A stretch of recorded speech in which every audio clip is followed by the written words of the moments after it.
Hello, you're watching a very special episode of Agenda AWANI with me, Lukman Haris. Now, artificial intelligence or AI has by now become an inescapable fact of life. We are looking to apply AI to every aspect of our life. And the latest by the government is that the government is forging ahead with the National Digital ID in 2023, where it plans to fast-track the implementation of a National Digital Identity Development Project or IDN, which has been in the works since 2021. Now, what can we expect in terms of the challenges but also the benefits? Joining me remotely is Professor Marco Gerke. He's the Director of the Cybercrime Research Institute. Professor Gerke, thank you so much for joining us. Good morning, afternoon, night, wherever you are. Thanks. Thank you very much for having me. Right, first, Professor, how can generative AI derail the implementation of a national digital ID backed by the government? Well, I think we need to separate those two topics. So in general, there is great progress made with regard to artificial intelligence. At the moment, you sometimes can have the impression that this is helping us to save the world. I'm not quite sure if we're there yet. It's definitely a very interesting technology, and we have to follow what is going to come ahead. The second part is the national ID. I have to admit, despite the fact that I've visited your country several times and have spoken at events there related to national security and cybersecurity, I did not follow in detail the current plans of the government. What I can say is that a national ID and a digital ID are key components of an e-government nation, and therefore there are advantages to it, there are challenges. So the advantages would definitely be a broader participation in e-life, so in electronic services. The disadvantages can be cyber attacks, and therefore when you're looking globally, countries that are implementing such technology are keeping an eye on those security aspects to make sure that they're having a sound system in place that the citizens can trust. Right. One thing for sure is that big-scale changes will probably have to be made. Now, given Malaysia's fast-track transition into services enabled and verified by digital IDs, how should the general public, businesses, and also the government be prepared for this monumental change?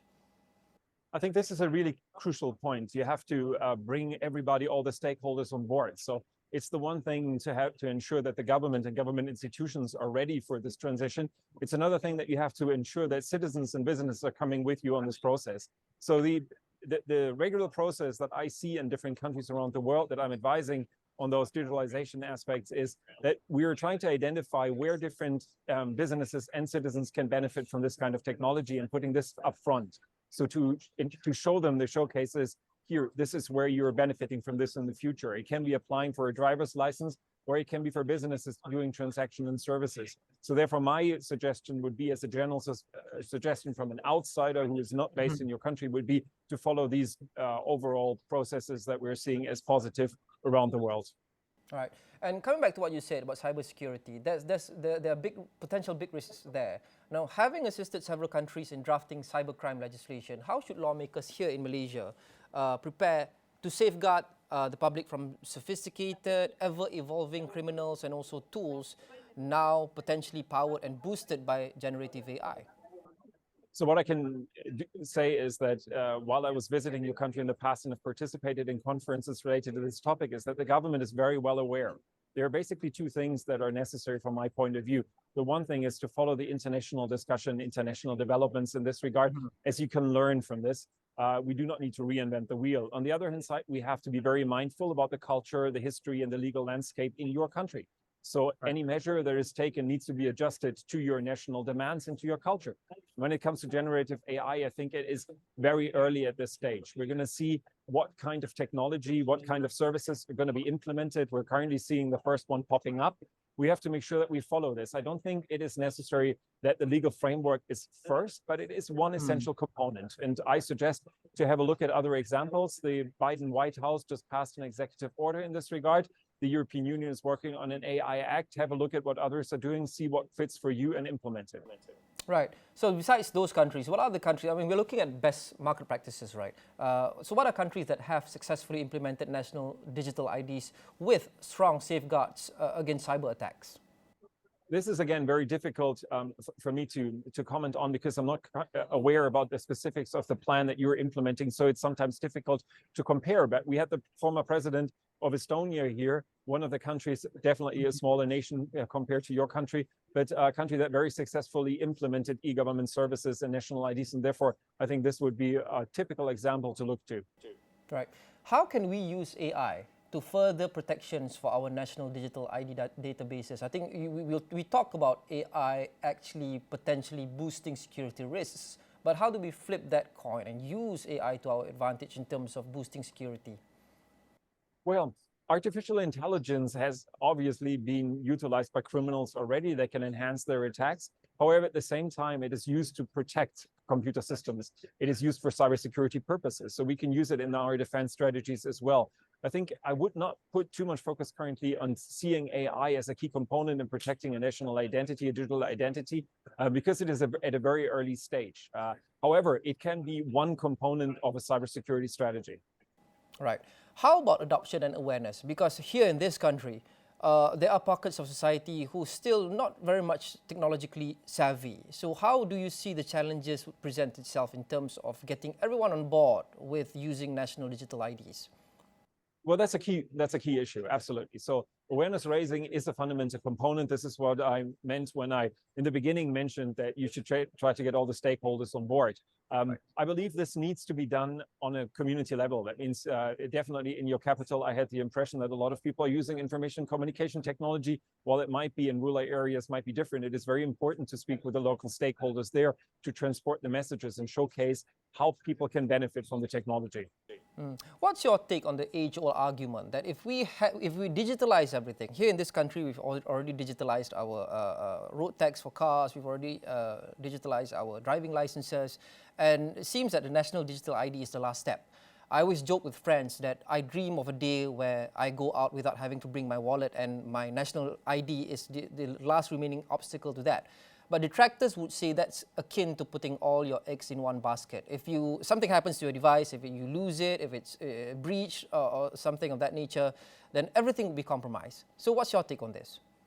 Oh, absolutely. I mean, this is definitely a threat. However, if you have one physical ID and your wallet is stolen, you have the same issue.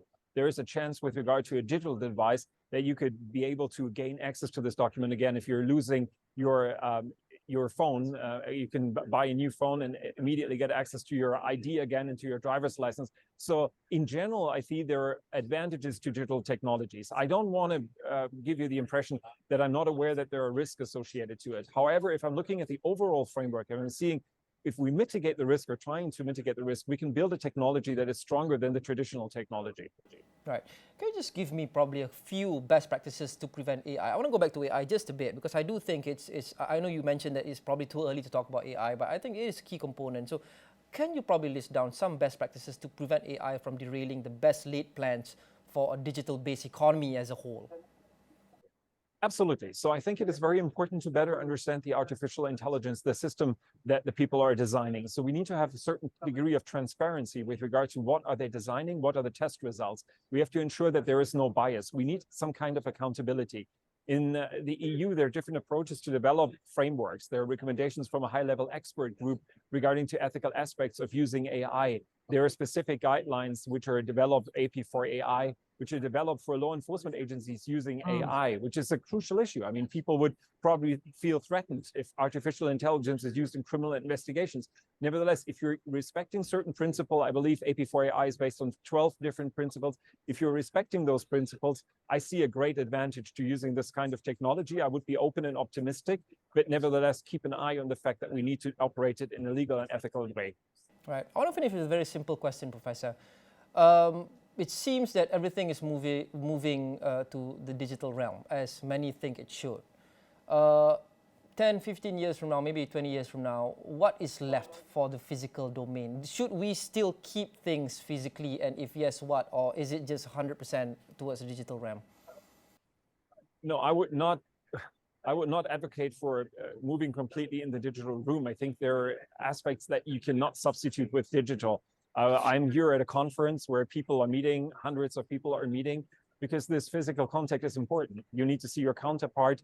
There are a couple of things which are lost in video conferences. Therefore, I think we will be able to make more space for these physical experiences if we are moving some of the services that are distracting us from this into the digital world. If AI can take over some of the workflows, can support you in certain areas and ensure that you can enjoy a beautiful beach, a walk with your wife on the beach or playing with your kids, I think that is something we should aim for.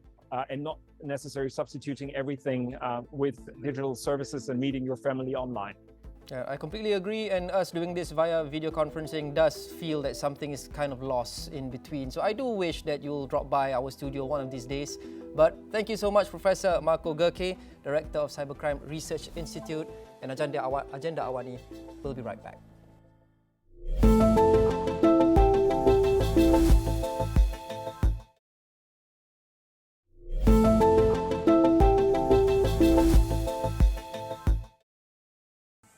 You're back with Agenda Awani with me, Luqman Haris. We are continuing our special series of interviews from the sidelines of the Global Cybersecurity Forum in Riyadh, Saudi Arabia. Now for this second segment, I'd like to focus on this piece of news announced just recently by the government, which is the sole operator of Malaysia's transmission grid, TNB, or Tenaga Nasional Berhad, has pledged to invest 90 billion ringgit for the grid infrastructure in the next 6 years under the NETR, or the National Energy Transition Roadmap 2050. So the grid investments estimate would include costs to fund future infrastructure such as battery storage. Aside from grid infrastructure, the NETR also highlighted a slew of flagship catalyst projects, which includes a large-scale integrated renewable energy zone led by Khazanah Nasional Berhad. Now, these multi-billion ringgit infrastructure and investments will aim to power homes, factories using IoT or Internet of Things, and also critical infrastructure such as data centers, hospitals, and transportation, all part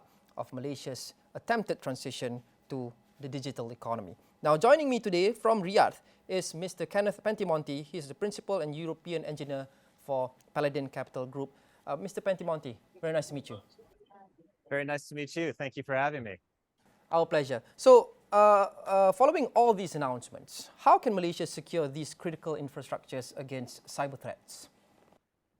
Yeah, there are a number of ways that that Malaysia can work to secure its infrastructure. I think first of which being that Malaysia should look to identify and bring on experts that can do a whole assessment of the digital infrastructure. I think to start is assessment and mitigation of risk.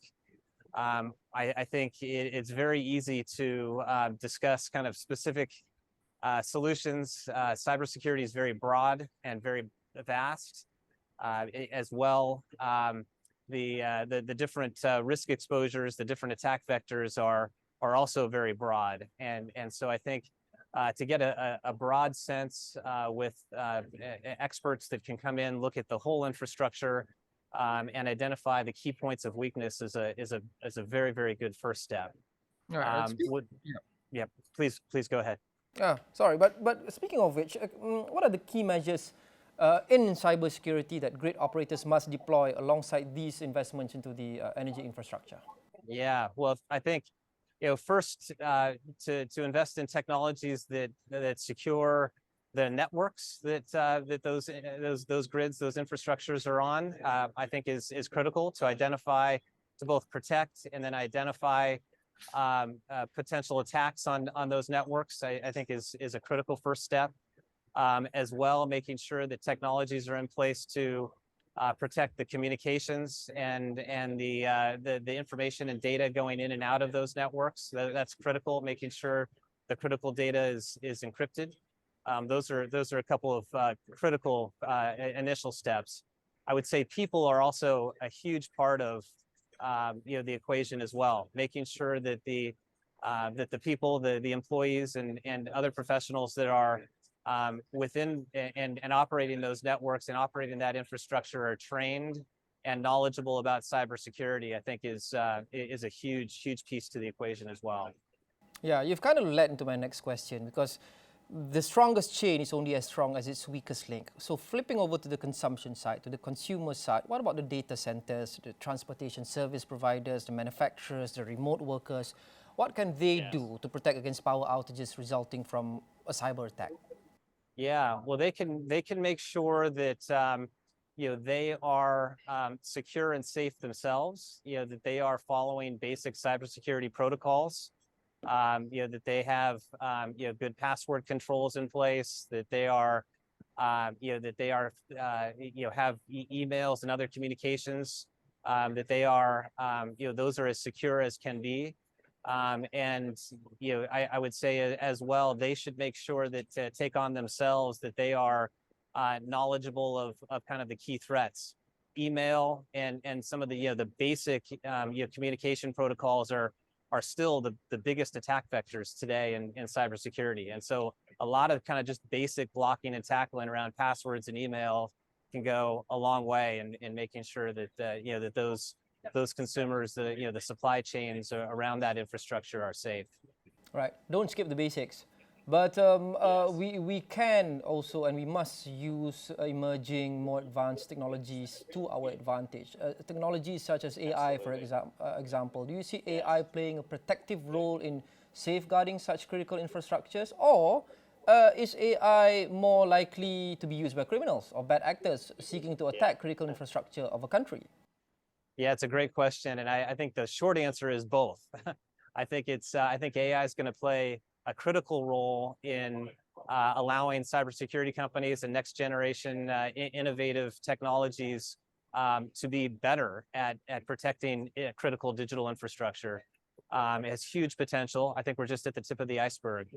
The flip side, just as you point out, is that cyber criminals and bad actors are going to also leverage AI, and it's going to create new attack vectors, and it's going to create issues that then critical infrastructure players, just folks in general that are are operating and trying to protect critical digital infrastructure are going to need to deal with. So it's going to go both ways. I think it's a really exciting opportunity, but it's also one that we've got to stay on top of. There's some really interesting policies and government regulations that are coming out in Europe and the US to help control and put safeguards around AI.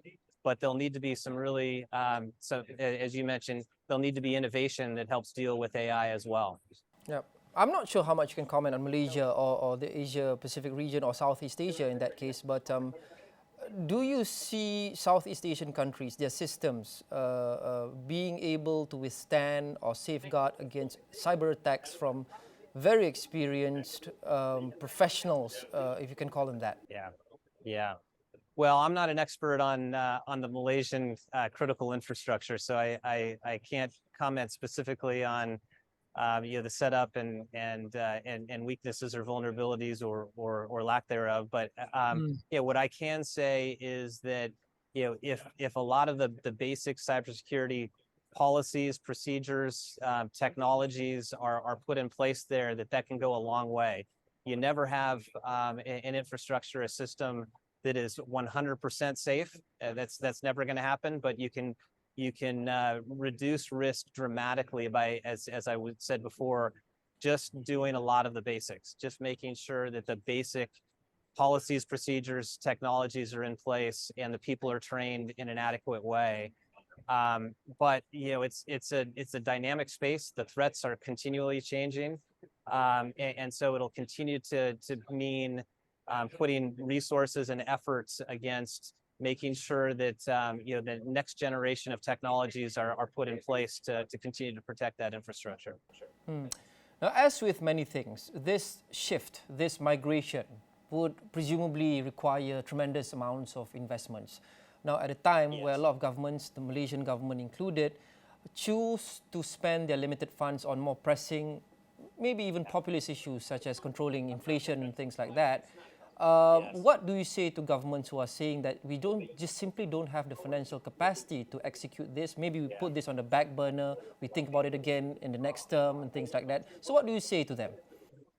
Yeah, what I would say, look, it's always a challenge to decide how to allocate capital, and there are lots of competing pressures. What I would say though is cybersecurity is critical, and I think it is short-sighted if you do not invest, because I think everything today, we're talking critical infrastructure here, but businesses, I would say everything is very dependent on digital commerce, on digital infrastructure, and if that goes down, if that's breached, the implications are really dramatic. And I think to not invest and properly be ahead of that curve is very dangerous. And I think, as I say, it's something that is very risky if proper investment's not made.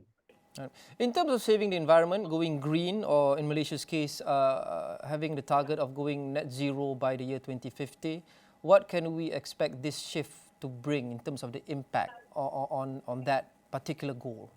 Yeah, well, I think obviously it's exciting, and I think there's a huge benefit to going green and to adopting next generation renewable technologies and energy technologies. Those typically are, I would say, more dependent on digital infrastructure than kind of old world technologies, and so I think that does open up additional attack vectors and additional opportunity for bad actors to penetrate those and to cause havoc. But I think many of those technologies are now being designed with security in mind, and I think that's that I think the winners in and around that wave of development are going to be the ones that have taken into account cybersecurity and make sure that the people using that infrastructure can trust it, and that the downtime and issues around that infrastructure are limited. Right.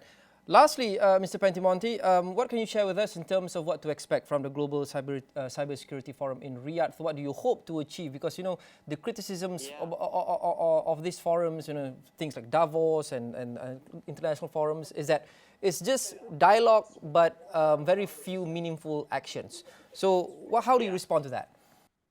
Well, look, I think all actions start with some good dialogue and planning and interaction, and I think that's this is an amazing event to get global leaders across the world together to discuss cybersecurity. Cybersecurity is a global issue. It's one where everybody should be working together much more than they have in the past, and this is a fantastic platform to do that. And I think that it will lead to lots and lots of good action going forward. We certainly plan as Paladin Capital, to continue to invest aggressively globally, including here in the region, hopefully in Asia as well. We see, as I say, global as a cyber issue, and that technologies and innovation are going to be happening globally, and then the users of those technologies need to adopt those technologies globally. So I think this is a fantastic place. We're just getting going here with the Global Cybersecurity Forum, and I'm excited to participate and come away with a lot of good action. Thank you so much, Mr. Kenneth Pentimonti, Principal and European Manager for Paladin Capital Group. Thank you so much for joining Agenda Awani and tuning in. I'll see you in the next episode. Have a good day. Thank you very much.